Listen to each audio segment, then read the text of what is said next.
Kas te vēl ir interesants? Jā, te ir tādi tonētie viegli, bet tie tonētie mums ir arī salikti logos reāli iekšā. Piemēram, šis te greja un šis te kaut kāda bronza bija. Tas ir arī ielikts logos iekšā.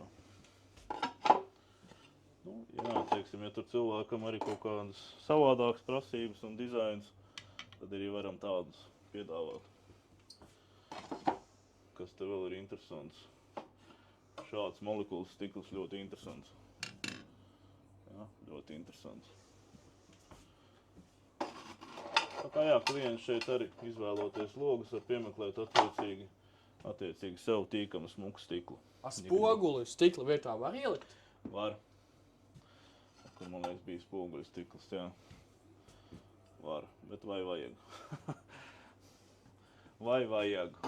Tā kā jā. Šis ir mums tāds maziņš stikla tēnis uztaisīts, jā, lai būtu pārskatām. Un tāds, kur, piemēram, tāds zaļganīgs stikls green. Jā, arī gribās kaut ko dizainisku mājai uztaisīt. Bet, nu, akā pazīt tas dzīvais skats ārā pazūd, protams. Tā kā jā, stikls tēnis tā arī ģēle.